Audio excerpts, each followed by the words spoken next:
capítulo 6, versículo 1 al versículo 10.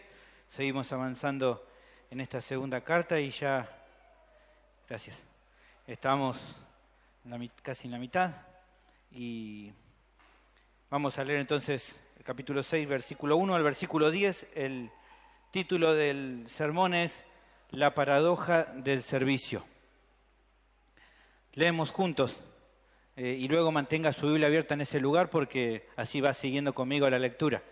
Dice la palabra del Señor: así pues, nosotros, como colaboradores suyos, os exhortamos también a que no recibáis en vano la gracia de Dios.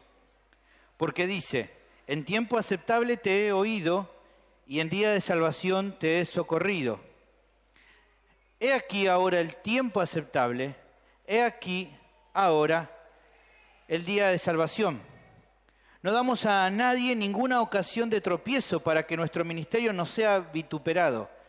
Antes bien, nos recomendamos en todo como ministros de Dios, en mucha paciencia, en tribulaciones, en necesidades, en angustias, en azotes, en cárceles, en tumultos, en trabajos, en desvelos, en ayunos, en pureza, en ciencia, en longanimidad, en bondad, en el Espíritu Santo, en amor sincero, en palabra de verdad, en poder de Dios, con armas de justicia a diestra y a siniestra, por honra y por deshonra, por mala fama y por buena fama, como engañadores pero veraces, como desconocidos pero bien conocidos, como moribundos, mas he aquí vivimos, como castigados, mas no muertos, como entristecidos, mas siempre gozosos, como pobres, mas enriqueciendo a muchos, como no teniendo nada, mas poseyéndolo todo. Hay un recurso literario que se utiliza hace muchos siglos y que se utiliza como un recurso para hacer que las personas piensen. Hace un tiempo atrás hablábamos de un recurso literario, no sé si se acuerdan, que era la metáfora, y explicábamos que era una forma de hablar que te ayuda a pensar, ¿no? a transmitir una forma de un mensaje. Hay otro recurso literario que se llama la paradoja. ¿Y qué es una paradoja? Bueno, buscando en el diccionario una definición, buscando en algunos diccionarios, encontré que podríamos definirlo así, a la paradoja. Una forma sencilla se puede decir que es una frase o un concepto que aparentemente va en contra de la lógica o del pensamiento común que todos tienen, que busca justamente que reflexionemos acerca de alguna situación. Para decirlo más fácil, bueno, generalmente conocemos nosotros muchas paradojas. Esto de frases o pensamientos o ideas que pareciera que no tienen una lógica y que justamente están utilizadas para entonces llevarnos a pensar. Una paradoja muy conocida, que seguramente alguna vez la has escuchado, que justamente es la famosa ¿qué fue primero? Si el huevo o la gallina. Aunque a alguno resulte conmigo, es una paradoja. Justamente busca que te pongas a pensar y a reflexionar sobre eso. Hay frases que a veces muestran como una paradoja, aparentemente, y bueno, una que es un famoso dicho, es el famoso dicho: una madre puede cuidar a 10 hijos, pero 10 hijos no pueden cuidar a una madre. Bueno, eso es una paradoja, te lleva a que vos reflexiones. Y también la Biblia tiene paradojas. Muchas veces los autores bíblicos utilizan paradojas para hacernos pensar, para que el creyente pueda pensar sobre situaciones de la vida. Un pasaje, por ejemplo, donde habla una paradoja, y hay varias, y un día decís, bueno, quiero estudiar un poco más sobre eso, bueno, agarrar el libro de Eclesiastés y va a encontrar un montón de paradojas, y una, por ejemplo, se encuentra en Eclesiastés capítulo 6, versículo 1 y 2, y lo traje para leerlo en versión Nueva Traducción Viviente. Escuchen, miren cómo lo dice en esta traducción. Dice: he visto otro mal terrible bajo el sol que pesa tremendamente sobre la humanidad. Dios le da a algunos mucha riqueza, honor y todo lo que pudieran desear, pero luego no les da la oportunidad de disfrutar de esas cosas. Se mueren y algún otro, un extraño, termina disfrutando de toda esa abundancia. Eso no tiene sentido, es una tragedia terrible. Y es una paradoja, y una paradoja que todos conocemos. Conocemos seguramente a una persona que ha amasado fortuna y no lo disfrutó, lo disfrutan otras personas. Y es una situación paradójica. Ahora, ¿qué tiene que ver esto de las paradojas con lo que voy a predicar hoy? Bueno, creo que tiene mucho que ver, porque justamente el pasaje que tenemos aquí, 1 Corintios 6, 1 a 10, es toda una paradoja, una gran paradoja que vamos a ver. El apóstol vino mostrando a los corintios el origen de su ministerio, que ya hemos visto que es el Evangelio que lo salvó y lo transformó por medio de la obra de Cristo. Y también estuvimos viendo que se le había encomendado una tarea para él y para todo creyente, que dijimos que era el presentar el ministerio de la reconciliación. Eso es lo que cada creyente tiene para hacer. Ahora, el discurso de los falsos apóstoles y la forma que estos hombres que estaban metidos en la iglesia vivían era muy diferente a lo que el apóstol hacía o lo que le había enseñado él a los corintios. Y estos hombres justamente, queriendo tirar abajo, censurar el ministerio del apóstol, decían justamente que su ministerio era ridículo y un sentido total, que no tenía ningún valor. Pero lo paradójico era que sí tenía valor y que lo falso era lo que estos falsos apóstoles estaban diciendo y haciendo. Ya hemos visto un par de versículos antes que el apóstol había sido considerado loco por esta gente. ¿Se acuerdan ustedes? 2 Corintios capítulo 5, versículo, tienen ahí la Biblia, fíjense, 2 Corintios 5, 13 dice, porque si estamos locos, dice ahí, es para Dios. ¿Por qué decía eso él? Porque estos hombres le decían que Pablo estaba loco por lo que hacía y por lo que predicaba. Pero, aunque para ellos él estaba loco, podemos decir que en realidad Pablo era el más cuerdo de todos, porque hacía lo que tenía que hacer y predicaba lo que tenía que predicar. Por más que esto le llamaban loco, él era más cuerdo. Y así también para el mundo el contenido del Evangelio puede resultar una locura. Pero la palabra de Dios nos asegura que el Evangelio de Cristo es poder de Dios y sabiduría de Dios. Eso lo vimos cuando vimos 1 Corintios capítulo 1, versículos 23 y 24. Pero nosotros vimos que decía el apóstol, predicamos a Cristo crucificado. Para los judíos ciertamente tropezadero, para los gentiles una locura. Mas para los llamados, así judíos como griegos, Cristo, poder de Dios y sabiduría de Dios. Servir de acuerdo a la voluntad de Dios no es algo absurdo o necio, aunque muchos lo puedan ver como una pérdida de tiempo. Aquí justamente está la paradoja. Y lo que voy a poner justamente, y lo que te voy a mostrar hoy por medio de la Escritura, es justamente esta paradoja para que... ¿Qué dijimos que es el propósito de la paradoja? ¿Que hagas qué cosa? Que pienses.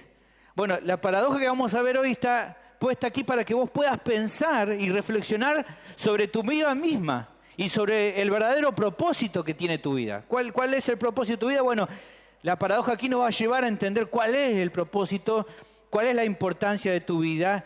Y si podríamos definir una frase, lo podríamos poner como lo puse aquí. Si no se vive para Cristo y para su gloria, ¿qué sentido tiene realmente la vida?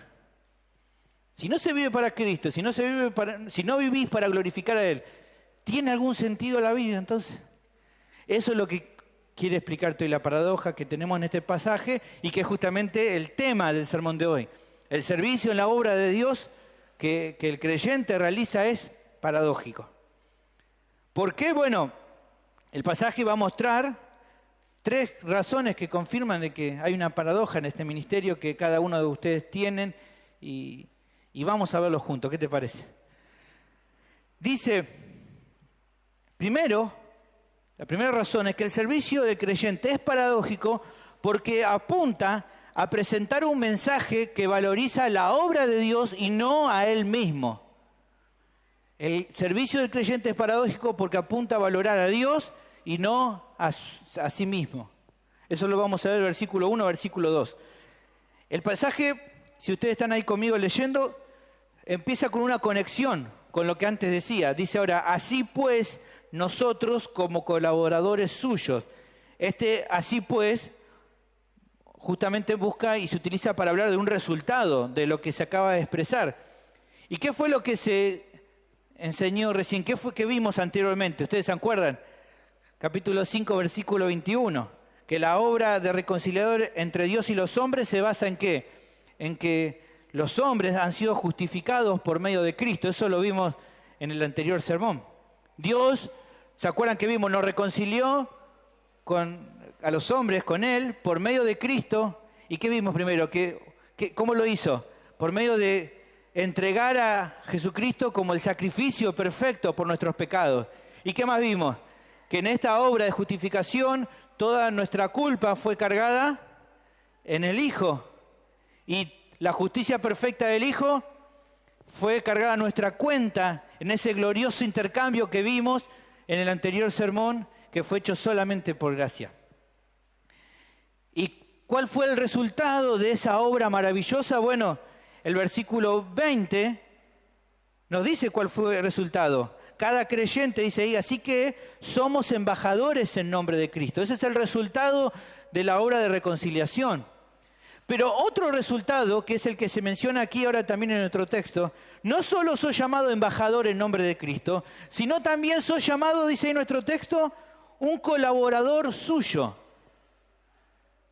Dios, al reconciliarte, al justificarte y ahora estar en una relación correcta con Dios por medio de Cristo, te ha hecho un colaborador suyo, un colaborador de Él. Esta idea de colaborar es la idea de alguien que ayuda, que coopera en una tarea. Dios, ya hemos visto, te ha dado el privilegio de colaborar en la obra que Él realiza en la vida de los demás. No porque requiera algo de vos, sino para demostrar su gracia inmensa. Como ya vimos anteriormente, tenemos este tesoro en vasos de barro, para que la excelencia del poder de la sabiduría sea de Dios y no de nosotros. No porque no necesites, sino para mostrar su gracia inmensa, te utiliza y te ha dado el privilegio de servir, y como dice aquí nuestro texto, te llama un colaborador de su obra. No es nuestra obra, es la de Él, pero Él nos permite servir en esa obra. Y cooperamos en esta obra. ¿Cuál es esta obra? Bueno, a continuación el texto ahí, si vos tenés abierto conmigo, vas a ver cuál es la obra. Dice, como colaboradores suyos, os exhortamos también a que no recibáis en vano la gracia de Dios. Porque dice, en tiempo aceptable te he oído, en día de salvación te he socorrido. He aquí ahora el tiempo aceptable, he aquí ahora el día de salvación. Los creyentes entonces son llamados a presentar un mensaje. ¿Cuál es este mensaje? Según este pasaje, exhortar a los demás a no despreciar la gracia de Dios. Es llamar a las personas a que consideren lo que Dios hizo por medio de Cristo y que eso les anime a acercarse a Él en arrepentimiento y fe. En Romanos 2:4 se menciona una situación parecida. Pablo dice algo parecido a esto. Dice, ¿o menospreciás las riquezas de su benignidad, paciencia y longanimidad, ignorando que su benignidad te guía al arrepentimiento? Otra versión te dice, ¿tan necio sos de no darte cuenta que el amor de Dios tiene que llevarte a Él? ¿Cómo podés despreciar semejante muestra de gracia? ¿Cómo podés despreciar semejante muestra de misericordia? Bueno, ese llamado, esa exhortación es lo que presentamos cada vez que compartimos el Evangelio. Llamamos a las personas a decir, mirá lo que Cristo hizo por vos. Mirá quién eras, mirá lo que Cristo hizo por vos. Y a partir de eso, ¿qué esperás para venir a Cristo? Eso es lo que estamos hablando este pasaje. Y como vemos ahí en el versículo 2, se cita un pasaje del Antiguo Testamento que refuerza esto. El pasaje es Isaías capítulo 49, versículo 8, que dice así, así dijo Jehová, acá el Señor hablando por medio del profeta, ¿qué le dice al pueblo? En tiempo aceptable te oí, y en el día de salvación te ayudaré y te guardaré y te daré por pacto al pueblo para que restaures la tierra, para que heredes asoladas heredades.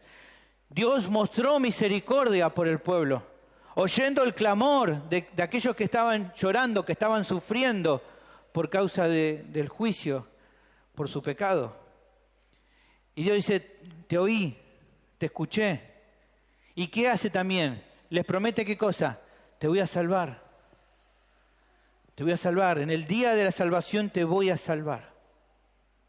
Ahora, ¿cuándo fue ese día de salvación? Bueno, en Cristo Jesús, Dios cumplió su promesa de liberar a aquellos que se acercaran a Él, reconociendo su bancarrota espiritual y pidiendo misericordia por sus pecados. Él cumplió, Él dijo, el día de salvación los voy a salvar. Y esa salvación se presentó hace 2000 años atrás cuando Cristo Jesús vino al mundo. En Lucas capítulo 4, versículo 17, el Señor Jesús se para en una sinagoga, pide un rollo para hablar en aquel lugar y se le dio, dice, a leer el libro del profeta Isaías a Jesús. Y habiendo abierto el libro, halló el lugar donde estaba escrito, el Espíritu del Señor está sobre mí, por cuanto me ha ungido para dar buenas nuevas a los pobres. Me ha enviado a sanar a los quebrantados de corazón, a pregonar libertad a los cautivos y vista a los ciegos, a poner en libertad a los oprimidos, a predicar el año agradable del Señor.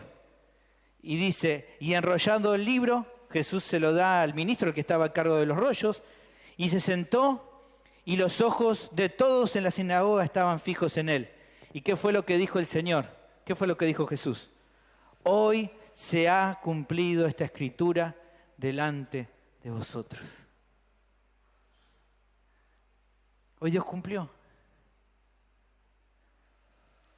Aquí estoy. He venido a salvarlos. He venido a rescatarlos. Dios oyó su clamor. Dios oyó su opresión por el pecado y ha enviado a su Hijo para perdonarlos, para que por medio de Él alcance la salvación.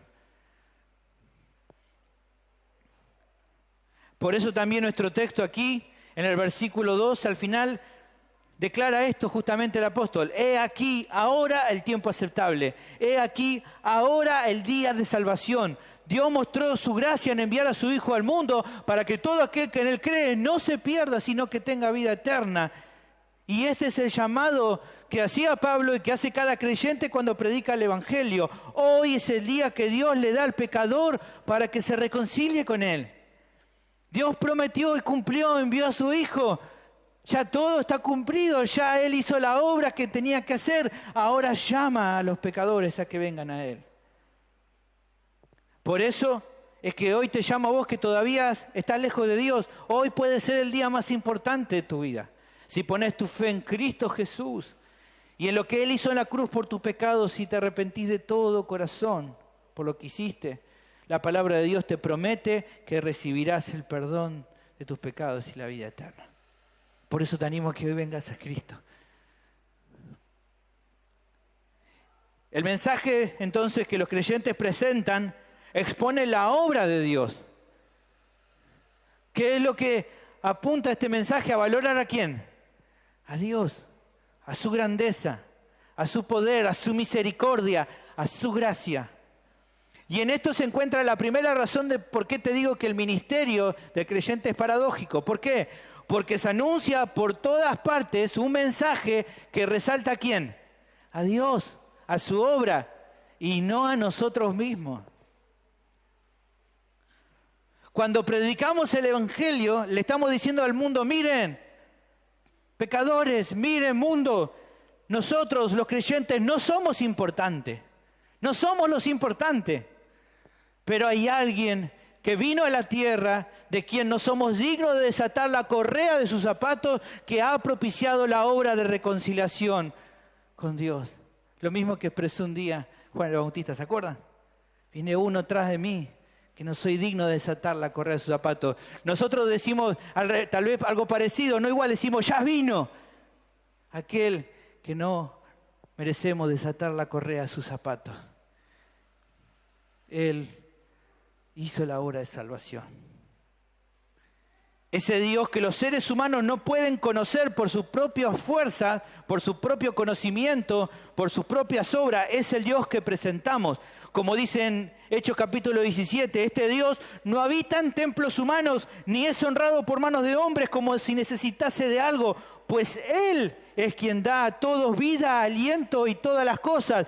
Y más adelante Dios habla y Él mismo es quien, habiendo pasado por alto quien habiendo pasado por los tiempos de nuestra ignorancia, dice la palabra de Dios, ahora manda a todos los hombres en todo lugar que se arrepientan de sus pecados y se vuelvan a Él de todo corazón.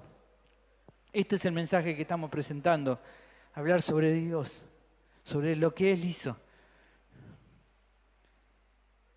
¿Ves la paradoja? Estás anunciando, te esforzás por anunciar lo que otro hizo, no lo que vos haces. El valor no está entonces que vos seas el mensajero. ¿Dónde está el valor? En el mensaje y en el contenido de ese mensaje y en la persona que presenta ese mensaje, que es a Dios, que es a Cristo. Él es el importante. Vos y yo somos nomás como, diría Juan el Bautista, una voz que clama en el desierto nomás, una voz. Una voz que proclama que, como dice Lucas capítulo 3, versículo 6, toda carne verá la salvación de Dios. Somos eso nomás.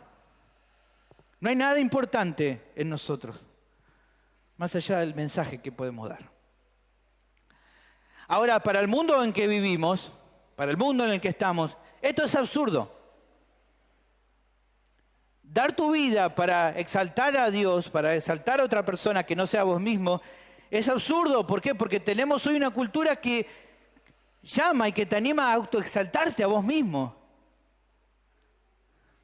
A sacar al tigre, al campeón que hay en vos, totalmente diferente a lo que acá está diciendo. Hoy se apunta a levantar la estima y el amor propio en las personas. Hoy se le anima a decir a las personas, tu problema es que no te amás a vos mismo.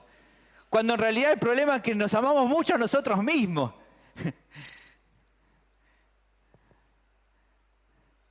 La sociedad, hermano, se ha llenado de un mensaje que exalta el reclamar tus derechos personales. Dice, vos tenés derecho a un montón de cosas, derecho a esto, y tenés que reclamar tus derechos.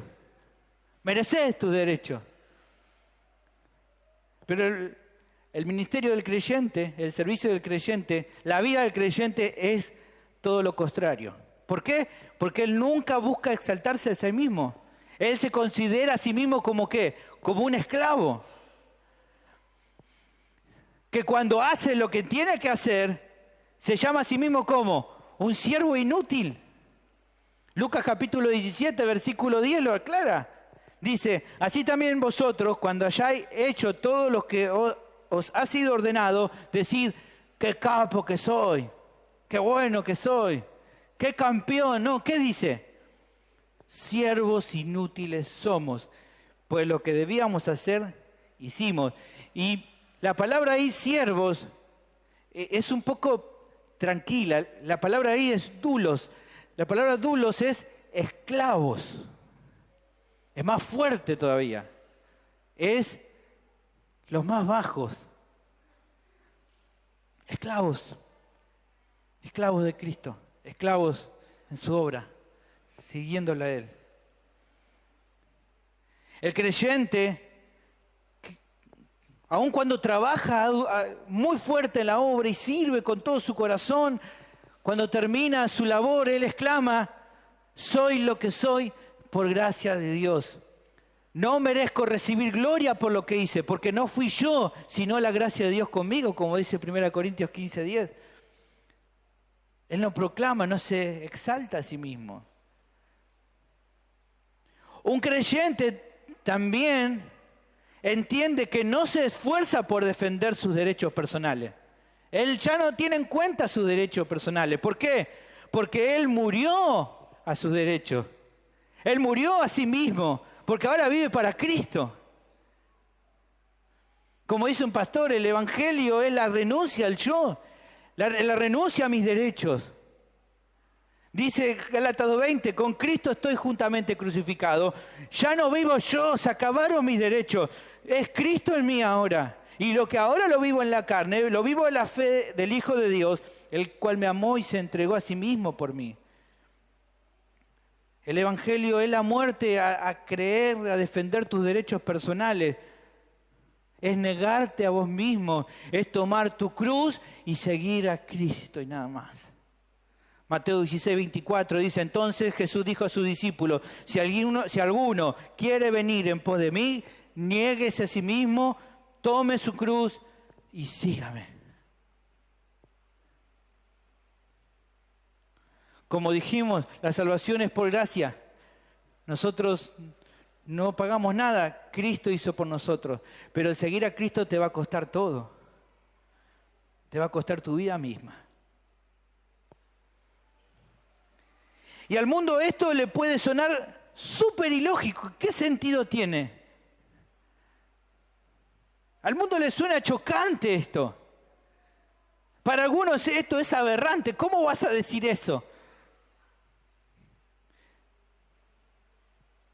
Pero lo paradójico de todo esto, que aunque para el mundo vivir de esta manera pueda ser una locura o una estupidez, para nosotros que creímos en el Evangelio y ahora vivimos para Cristo, nos damos cuenta de que es la única manera de vivir. Es la única manera genuina de existir, vivir para Cristo y para su gloria. En Marcos 8:35 el Señor Jesús utiliza la misma idea y otra vez ahí tenés una paradoja bien clara que dice, porque todo el que quiera salvar su vida, la perderá. Y todo el que pierde su vida por causa de mí y del Evangelio, la salvará. ¿Ven lo paradójico? La gente quiere salvar su vida, la pierde. En cambio, los que dan su vida son los que realmente la salvan. Los incrédulos esto no lo entienden, hermano, y no lo van a entender jamás hasta que Dios nos lo salve. Pero los creyentes, como así decimos nosotros, a los creyentes ya no nos cayó la ficha. Nos cayó la ficha perfectamente, ya lo entendemos. Los creyentes saben que por medio del Evangelio han encontrado el tesoro más valioso de todo el universo, que es Dios mismo. Hace poco estuve en una conferencia que resaltaba esto. El Evangelio es Dios mismo. Ese es el gran tesoro que encontramos. Por lo tanto, ante semejante tesoro de tal valor, el deseo de autoexaltación personal se vuelve despreciable, ya no interesa. Todo lo que antes te llenaba de orgullo, ahora lo tenés por basura con tal de agradar a Cristo y de poner en alto su nombre. Pablo lo dice bien claro en Filipenses capítulo 3, versículo 7 y versículo 8. Pero cuantas cosas eran para mí ganancia, las he estimado como pérdida por amor de Cristo. Y ciertamente aún estimo todas las cosas como pérdida por la excelencia del conocimiento de Cristo Jesús, mi Señor, por amor del cual lo he perdido todo y lo tengo por basura para ganar a Cristo. Ya no importa.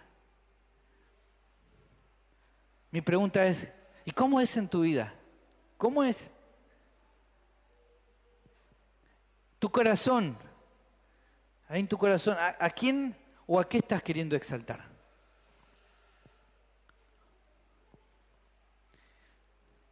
La siguiente razón la tenemos del versículo 3 al 7, vamos avanzando. El servicio del creyente es paradójico porque se esfuerza en cumplir con fidelidad su tarea, a pesar de las circunstancias, y a mostrar integridad en sus obras, no para recibir reconocimiento, sino para no ser de tropiezo al avance de la obra de Dios.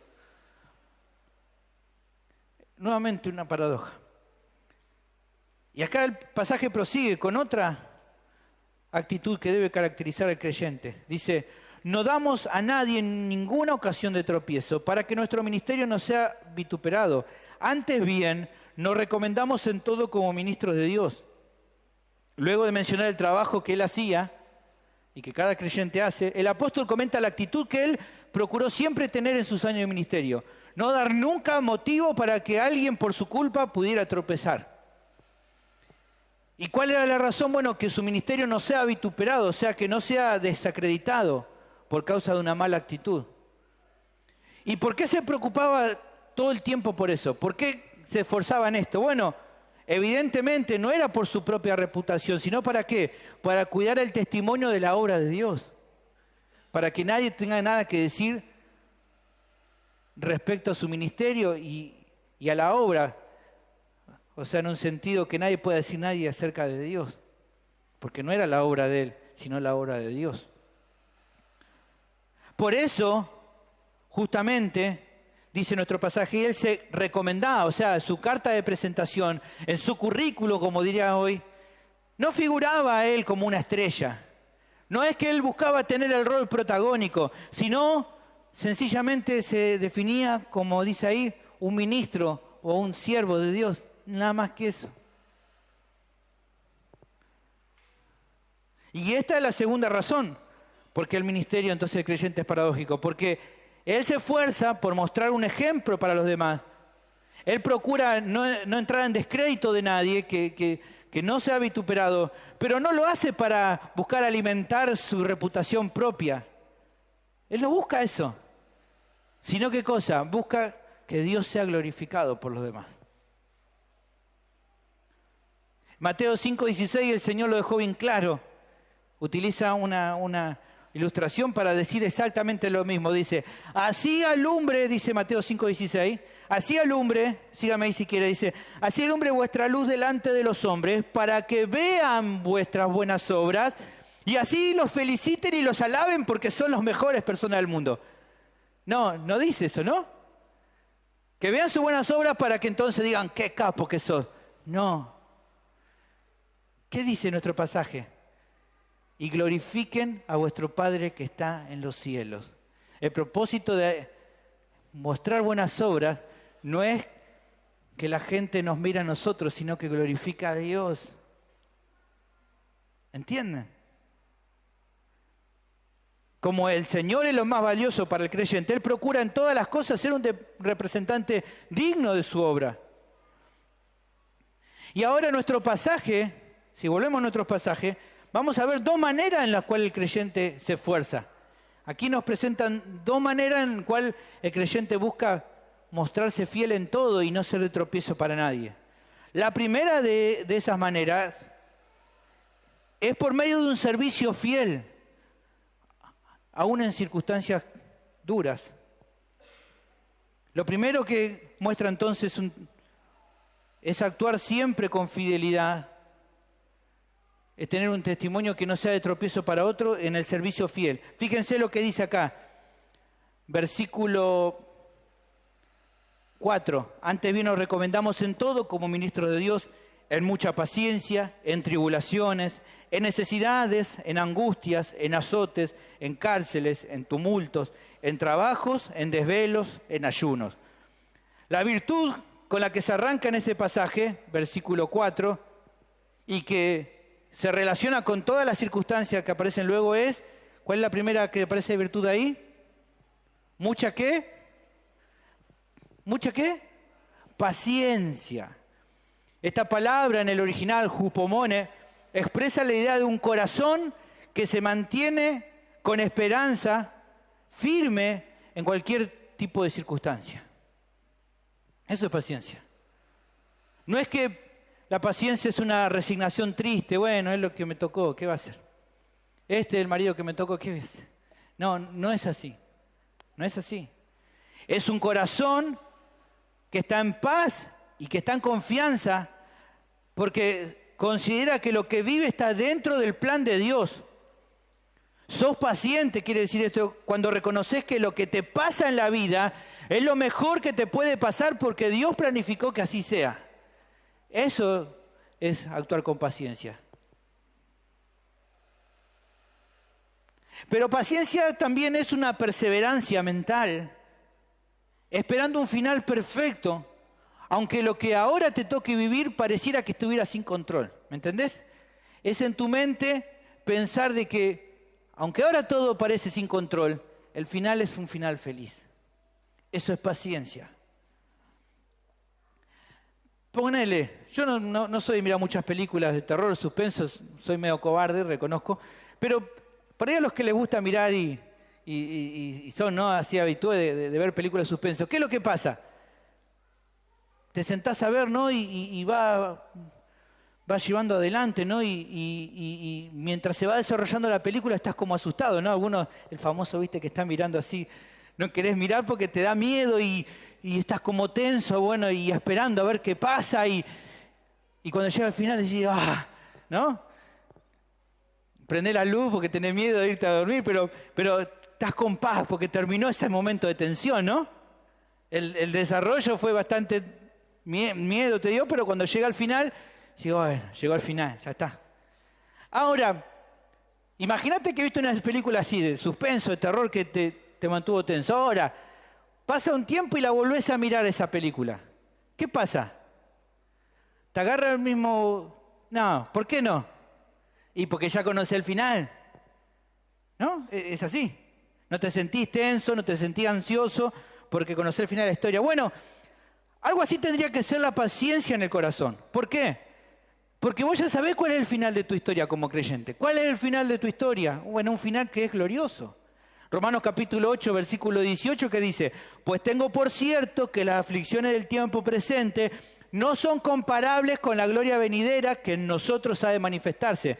Está diciendo, parafraseando lo que decíamos recién, el desarrollo es bastante complicado, pero el final es impresionante.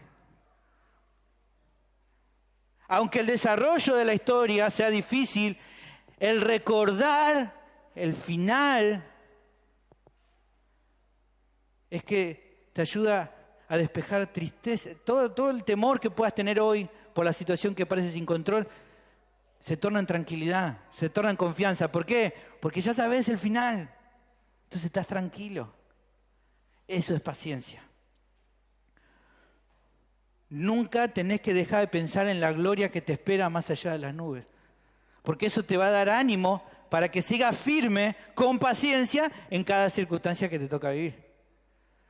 Ahora, te decía recién que en la lista la paciencia encabeza y después hay montones de circunstancias. Y evidentemente aquí hay una conexión. ¿Por qué? Porque se necesita paciencia para poder soportar todas estas situaciones que se nombran. Y si vos lees ahí conmigo, vas a encontrar que hay como 3 grupos. Las primeras 3 situaciones que menciona nuestro pasaje, las primeras 3 situaciones de problemas, podemos decir que son luchas externas por causa de la obra de Dios que te afectan en tu interior. Lo primero que menciona ahí que son tribulaciones, son situaciones extremas que abruman tu espíritu, que te oprimen el alma y te hacen sufrir. En Hechos 20, 23 y 24, Pablo decía algo al respecto, dice: salvo que el Espíritu Santo por toda la ciudad me da testimonio diciendo que me esperan prisiones y tribulaciones. Sé que lo que viene va a ser algo muy difícil, pero fíjense lo que dice el versículo 24. Pero de ninguna cosa hago caso, ni estimo preciosa mi vida para mí mismo, con tal de que acabe mi carrera con gozo y el ministerio que recibí del Señor Jesús para dar testimonio del Evangelio de la gracia de Dios. ¿Ven? Pablo sabía cuál era el final, entonces dijo: sé que va a venir ahora un momento de la historia que voy a estar lleno de tribulaciones, pero no hago caso a eso, no importa. Sé que voy a sufrir, pero no importa, porque sé cuál va a ser el final de la historia. Ahí habla también de necesidades, y necesidades se refiere a situaciones tristes que se relacionan con vivir en un mundo caído. Tenemos situaciones que a veces tienen que ver porque estamos en un mundo que está caído y eso hace que a veces tengamos que sufrir. Segunda de Tesalonicenses 3:7 habla de este tipo de necesidades. Vamos a seguir por el tiempo. Luego también habla de angustias, que esto se enmarca en problemas o conflictos que parece que no tienen solución, que no tienen escape. Esto es ahí la palabra esa. Parece que no va a haber solución a ese problema. Bueno, en todo este tipo de situaciones, ¿qué es lo que se necesita? Paciencia. El segundo grupo que tenemos de situaciones son amenazas que recibís a causa de servir en la obra de Dios. Las 2 primeras son situaciones que tal vez nosotros en nuestro contexto no nos ha pasado. Los azotes y las cárceles no hemos tenido. Pero en otros lugares del mundo, hermano, quiero decirte que los que sirven a Dios les toca padecer. No hace ni una semana hablaba con un creyente que Mauro me presentó un hermano que hablaba de que en Nepal presentar el Evangelio no pueden hacerlo públicamente casi ya, porque eso es tener problemas con las autoridades del gobierno, es saber que probablemente tengas problemas. No podés presentarlo, entonces tal vez no en nuestro contexto nos pasa eso, pero en otros contextos sí. Pero sí creo, y se puede observar que en nuestro contexto sí ya tenemos la última de las situaciones que aquí menciona, esto de tumultos. Esta idea de tumultos es como disturbios o ataques de personas que están en contra de nuestra fe. Y yo creo que ahí sí estamos nosotros en situaciones ahora. Hermanos, a solo un par de provincias de aquí más al sur, un colegio cristiano está siendo atacado por el gobierno provincial porque quieren obligarlo a que enseñen algo que no está de acuerdo a la Biblia. Y los quieren obligar. Y sin ir más lejos, hermanos, hace unos meses atrás, cuando definimos hacer una charla aquí en la iglesia, ¿se acuerdan? Para un tema de ideología de género, ¿qué tuvimos que hacer? No pudimos hacer el anuncio públicamente. ¿Por qué? Porque sabíamos que probablemente íbamos a tener un escrache público de grupos que están radicalizados, que están en contra de lo que nosotros creemos y que justamente están apoyados por el gobierno y que tuvimos que hacerlo entonces el anuncio medio en privado porque si no se nos iba a suspender el poder hacer esa charla. Entonces estamos en ese tumulto, teniendo que sufrir amenazas por nuestra fe. Esto está pasando. Y esto es parte de la circunstancia que nos toca vivir por causa de anunciar la verdad. Y así como en el primer siglo y así como en otros lugares los hermanos requieren paciencia, nosotros también necesitamos paciencia para mantenernos firmes ante estos ataques. En el tercer grupo de situaciones se encuentran aquellas cosas en las cuales cada creyente, por causa de la obra de Cristo, se autoimpone. O sea, son situaciones en las cuales a veces te encontrás por servir a Dios y decidí afrontarlas por causa de Cristo. La primera que se menciona es trabajos. Se refiere a situaciones de esfuerzo extremo que los creyentes realizan por amor a Cristo. O sea, es trabajar hasta el cansancio, la idea aquí, de la circunstancia difícil. Es trabajar hasta que te quedas sin fuerza. Es el caso, por ejemplo, de un creyente, como puede estar aquí en la iglesia, que tiene que tal vez discipular a una persona, ¿no? Trabajó 8 o 10 horas en su trabajo, se levantó re temprano, llega a la casa, se baña, se toma 2 mates y ahí ya sale a ir a encontrarse con alguien que está discipulando. ¿Quién no se va a cansar por eso? Llegar a tu casa a las 11 de la noche y decir, oh, no doy más. ¿Por qué lo haces? Bueno, por causa de Cristo. ¿Alguien te obliga a hacerlo? No. Nadie te obliga, pero lo haces. Aunque te cansás, pero lo haces. El apóstol Pablo hablaba algo de esto en 1 Tesalonicenses capítulo 2, versículo 9. Dice, porque os acordáis, hermanos, de nuestro trabajo y fatiga, cómo trabajando de noche y de día para no ser gravosos a ninguno de vosotros predicamos el Evangelio de Dios. Bueno, es esto, es tener que trabajar y esforzarte hasta cansarte por causa de la obra de Cristo. Dios te provee la fuerza y te da mucha paciencia. A veces decís, bueno, llegaste a tu casa cansado, te tomaste unos mates, te fuiste a ver a tu discípulo y el discípulo decía, ¿hiciste la tarea? No, porque, bueno, no tuve una semana buena. Y decía, yo estoy cansado y este no hizo nada. Y decía, Señor, dame paciencia. Y bueno, el Señor te da paciencia, aunque está uno cansado, pero Dios te da paciencia. ¿Y qué dice ahí luego? Desvelos. Son situaciones en las cuales por servir a Dios perdés el sueño, no te deja descansar. Hay situaciones a veces que por causa de la obra de Cristo estás sirviendo, no sé, en un discipulado, te toca ir a evangelizar y tu mente no descansa. Sabés que alguien que está ayudando y a quien está discipulando por ahí está en un momento difícil y te preocupa. Llega la noche, te acostás y decís, ¿cómo estará? Y no te deja dormir eso. Y te levantás a la mañana y lo primero que haces, no, ¿cómo estás, hermano? ¿Cómo estás? ¿Cómo pasaste? ¿No? Eso es. ¿Alguien te lo impone eso? El pastor te dice, no tenés que dormir esta noche. No. Vos te lo imponés. ¿Por qué? Porque estás dispuesto a hacerlo por causa de Cristo.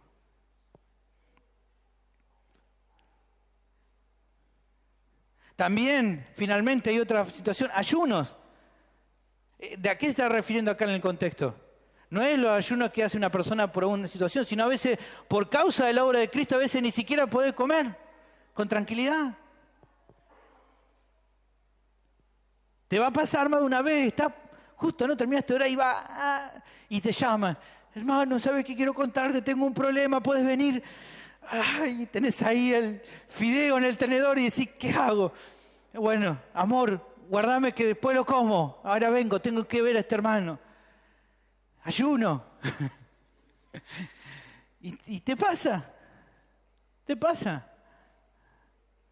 ¿Alguien te obliga a dejar el tenedor? No. Tu panza quiere hacer... Si me espera media hora, pero a veces no podés esperar porque sabés que está en una situación difícil, tenés que ir a atender y bueno, y escuchás y te habla y te cuenta su problema y vos estás pensando en esa pata de pollo que te espera con el fideo, pero lo hacés por causa de Cristo, eso te anima y decís, bueno, Señor, vos hiciste tanto por mí, ¿cómo no esforzarme? Ahí necesitas paciencia, pero entendiendo que por causa del Señor vale la pena el esfuerzo. Ahora también el pasaje prosigue con la segunda manera en la cual el cristiano se esfuerza. Dijimos primero con un servicio fiel, venga lo que venga, pero también se esfuerza de otra manera y aquí el pasaje continúa. Versículo siguiente, versículo 6. En pureza, en ciencia, en longanimidad, en bondad, en el Espíritu Santo, en amor sincero, en palabra de verdad, en poder de Dios, con armas de justicia a diestra y a siniestra. Todas estas virtudes se pueden catalogar de una manera. Dijimos que una forma de dar un buen testimonio y que nadie tropiece por medio de un servicio fiel, pero también ese testimonio que busca exaltar a Dios es por medio de ¿qué? De una vida íntegra, una vida irreprensible. Y para que se pueda vivir esa vida íntegra, ¿qué se necesita? Como dice aquí nuestro texto, pureza. Una vida que refleje santidad práctica en tus obras, en tus pensamientos, en tus palabras, en tus ideas, en todo. Una vida íntegra también es una vida que tiene la ciencia, o sea, la vida acá de ciencia es conocimiento o un entendimiento correcto de las cosas. Cuando los creyentes entienden las cosas de una manera espiritual, entonces sabe cómo tiene que actuar. Y entonces actúa de una manera íntegra. Necesita también longanimidad. ¿Qué es esto de longanimidad? Bueno, es una actitud de tolerancia muy amplia a las personas. Aunque las personas te fallan, te lastiman y hacen cosas que tal vez vos no esperabas, el creyente se mantiene paciente esperando en el Señor. Es lo que le pasaba a Pablo, ¿se acuerdan? Él hacía por los corintios le hacían mal y él lloraba, pero seguía esforzándose. Eso es longanimidad. Y a la hora de exhortarlos, no les caía con todo, les hablaba con amor. Aun cuando hablaba con dureza, seguía haciendo con amor. Eso es longanimidad. Otra virtud importante para una vida íntegra es bondad. Como dice un pastor, es amabilidad en acción. Es actuar con gracia con los demás, buscando el bien para ellos. Una vida íntegra también, sin lugar a dudas, es una vida que tiene que andar en el Espíritu Santo, o sea, que el Espíritu Santo comande y guíe todas las acciones del creyente. Así como también andar, dice nuestro texto, en amor sincero, algo que tiene que ser característico de cada cristiano, y en palabra de verdad, para andar, que es la Biblia, para que andar en integridad tenés que vivir en la Biblia. Entendiendo también que es una batalla diaria a la que el creyente le toca vivir, es que necesita andar en el poder de Dios también. Buscar la fortaleza que el Señor le provee a cada cristiano. Y andar también, dice en otro texto, con armas de justicia a diestra y a siniestra, que son las únicas que sirven para pelear. Aquí esta batalla espiritual que tenemos no la ganamos ni decretando, ni atando, ni desatando. La ganamos solamente con armas de justicia. ¿Y cuáles son esas armas de justicia? Bueno, más adelante lo vamos a ver con más tranquilidad. Pero ahí 2 Corintios 10, 3 al 5 la menciona. Pues aunque andamos en la carne, no militamos según la carne, porque las armas de nuestra milicia no son carnales, sino poderosas en Dios para la destrucción de fortalezas, derribando argumentos y toda altivez que se levanta contra el conocimiento de Dios y llevando cautivo todo pensamiento a la obediencia a Cristo. Nuestra batalla que libramos es una batalla por defender la verdad. Y vamos a verlo luego cuando lleguemos a ese versículo. Ahora, vemos toda la lista, ¿no? Tantas cosas. Podríamos tomarnos tiempo con cada una, no es el punto, ¿no? Tal vez te parece muy larga, decimos todas esas cosas, un montón. Estoy en el horno, ¿no? Realmente servir con fidelidad a Dios en momentos duros no es una tarea sencilla, pero no es imposible. A veces vemos esto de la integridad como algo que solamente está reservado para algunos, pero Dios quiere que todos nosotros seamos íntegros. Cada cristiano tiene todos los recursos necesarios para vivir una vida cristiana como lo que tiene en esta sección. Pero la idea aquí no es mencionar toda esta lista por mencionarla. ¿Qué quiero decir con esto? Toda esta lista de actitudes que tiene que estar en la vida del creyente no son un fin en sí mismo, sino un medio para algo más grande. ¿Cuál es el fin? Glorificar a Dios. Y entendiendo eso es que creo que intencionalmente se mencionan todas estas cualidades, todas un montón, no para... Justamente el apóstol era alguien que vivía todo esto, por eso lo trataba, pero él no escribe todo esto para exaltarse al mismo, para decir, bueno, yo hago todo esto, qué bueno que soy. Sino que, decir, yo hago todo esto, vivo de esta manera, porque no quiero ser jamás de tropiezo para nadie. ¿Por qué? Porque quiero que las personas glorifiquen a Dios por medio de mi vida. Y no que las personas vean a mí y digan, mira, este dice ser cristiano, mira cómo vive.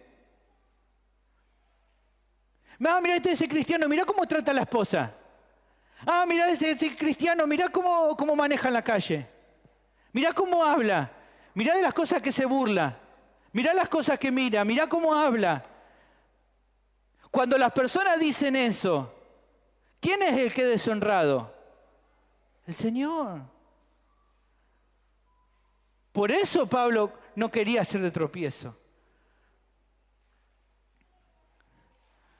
Ahora, esto es paradójico, hermano, porque el mundo cree que vale la pena hacer un esfuerzo si hay algo a cambio. ¿No? ¿Cuál es la famosa frase que decimos? ¿Cuánto hay? Nosotros queremos siempre sacar algo de beneficio.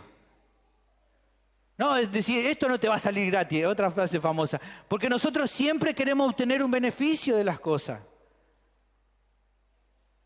Lo mismo pasa con una conducta intachable. Personas que viven con conducta intachable, a veces porque quieren decir, bueno, quieren mantener una alta estima de los demás.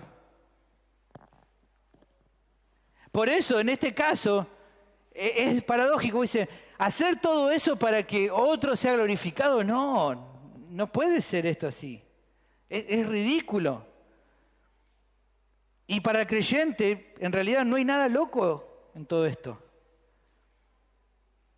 Preservar el testimonio personal y recomendarse ante otro como un siervo de Dios para no ser de tropiezo en su obra, no es un sinsentido, sino justamente lo más provechoso que alguien puede hacer con su vida. Ya lo vimos cuando vimos un capítulo antes. Por tanto, procuramos también, ausentes o presentes, ser agradables. Procuramos mi mayor ambición es vivir de acuerdo a la voluntad de Dios. Mi pregunta, ¿y cómo es en tu vida? ¿Cómo ves? ¿Ves que no estás siendo de tropiezo para nadie? ¿En tu trabajo? ¿En tu casa? ¿En tu familia? No, yo vivo de una manera intachable. Bueno, ¿qué es lo que te motiva a vivir de esa manera? ¿Que las personas digan, ¡ay, qué buena esta persona! ¿O que las personas digan, qué grande que es el Dios que está con él? Finalmente, para terminar, hay otra tercera razón de que el servicio al creyente es paradójico.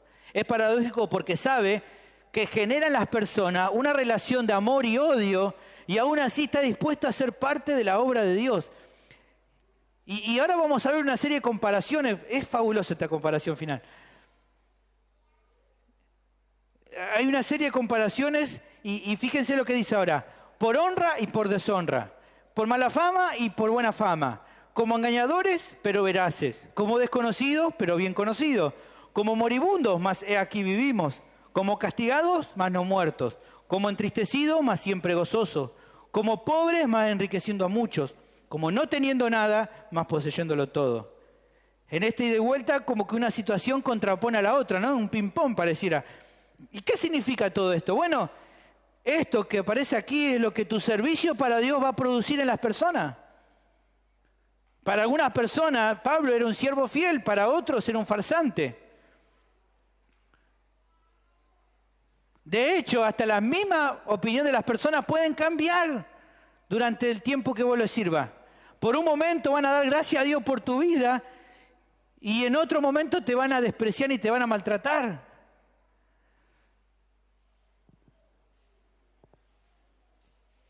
Y eso es justamente lo que esta lista resalta. La relación de amor-odio que los creyentes generan con aquellos a quienes sirven y la disposición a seguir sirviendo sin que este tipo de relación le cambie la forma de trabajar. O sea, Pablo está diciendo, sé que algunos me van a amar y algunos me van a odiar.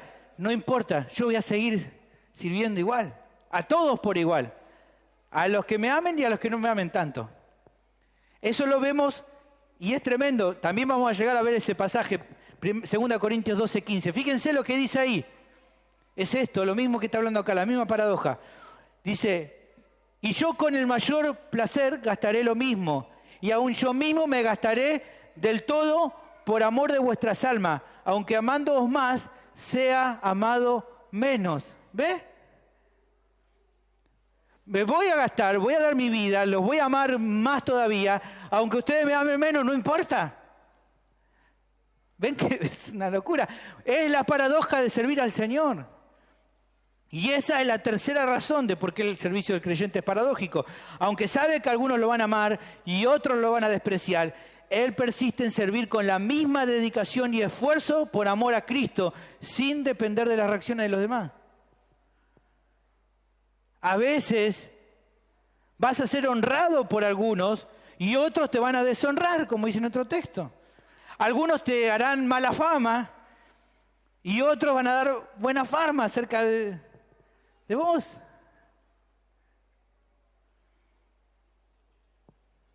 Para ciertas personas vas a ser un engañador y luego tal vez esa misma persona te digan, vos sos alguien verdadero, y viceversa. Algunos van a decir que sos verdadero y después te van a decir un engañador.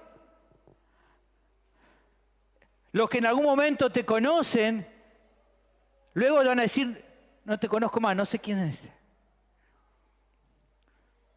Para amigos del pasado, estás muerto para ellos, pero en realidad vos sabés que estás más vivo que nunca. Muchos van a pensar que cuando te pase algo malo en tu camino, van a decir, esto le pasa a esto por el juicio de Dios que vino sobre él. Pero vos vas a decir, ¿qué cosa? Que todavía estás vivo por la gracia de Cristo. Que eso no es el juicio de Dios, es que Dios te permite participar de su sufrimiento.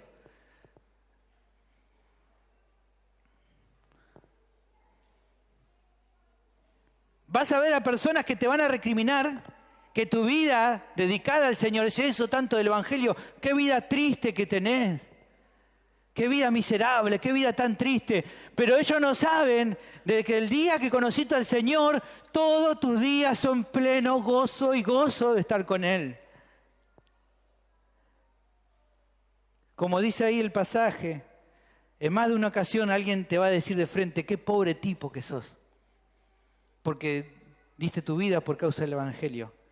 Pero esa persona no sabe que aunque te creen que sos un pobre tipo, vos has enriquecido a muchos por medio del Evangelio.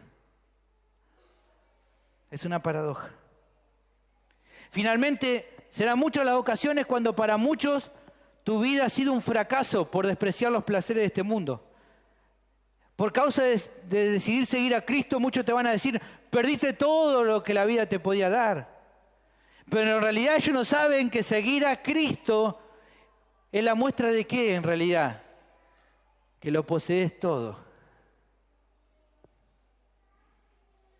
Un siervo de Dios como Jim Elliot expresó esta paradoja con toda claridad. Él decía, no es necio aquel que da lo que no puede guardar para obtener lo que nunca podrá perder.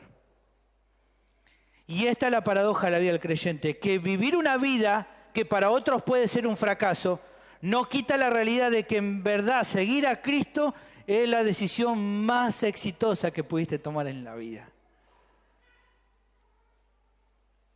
En Juan 12, 25 y 26, el Señor repite esta paradoja y dice, el que ama su vida la perderá, y el que aborrece su vida en este mundo para vida eterna la guardará. Si alguno me sirve, sígame, y donde yo estuviere, allí también estará mi servidor. Si alguno me sirviere, mi Padre le honrará. ¿Ven? Para el mundo piensa que sos un fracasado, pero vos sabés bien que Dios te va a honrar por seguirle. ¿Qué importa lo que diga el mundo? El éxito en tu vida, hermano, no se puede medir por el grado de aceptación que tenga lo demás. Si no, el profeta Jeremías sería el más fracasado de todos y fue tal vez de los hombres más fieles en servir a Dios, aunque no tuvo ningún éxito, aunque todos los despreciaron. Los creyentes experimentan en su carne propia este cambio de las personas. Podés buscar la historia de un pastor tan fiel como Jonathan Edwards. Ustedes saben que él predicó fielmente la palabra de Dios, pero su misma congregación, la misma congregación donde él por muchos años sirvió, lo echó. Lo echó. Después de que tantos años le sirvió, lo echaron. Sí, dice la historia que sin dejarle defenderse, no, lo echaron directamente.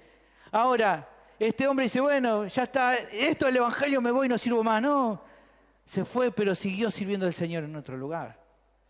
Porque él no dependía de que aceptaran, él sabía que tenía que servir fielmente al Señor. Eso es lo que realmente importaba. El creyente no debe servir al Señor dependiendo si los demás lo amen o lo odien, sino solamente por gratitud al que lo salvó y que le da el privilegio de servir. Ahora, ¿qué es lo que te anima en este tipo de situaciones cuando te desprecian, cuando te tratan mal? Cuando hablan de vos cualquier tontera, bueno, el saber que un día el Señor mismo va a sacar todo a luz. Él un día pondrá a la vista las intenciones de los corazones y va a ser quien te juzgue con total rectitud. El apóstol la tenía reclara en 1 Corintios 4, 2 al 5, dijo, ahora bien, se requiere de los administradores que cada uno sea hallado fiel. Yo muy poco tengo el ser juzgado por vosotros o por tribunal humano, ni aun yo mismo me juzgo. Porque aunque de nada tengo mala conciencia, no por eso soy justificado, pero el que me juzga es el Señor. Así que no juguéis nada antes de tiempo, antes que venga el Señor, el cual aclarará también lo oculto de las tinieblas y manifestará las intenciones de los corazones, y entonces cada uno recibirá su alabanza de Dios. No importa, hermano, no importa. No importa que un día te decían, ay, hermana, qué bendición que sos, y ahora te digan, sos un salvo siempre salvo, te vas a morir en el infierno y todas esas cosas que te dicen. No importa, no importa. No importa.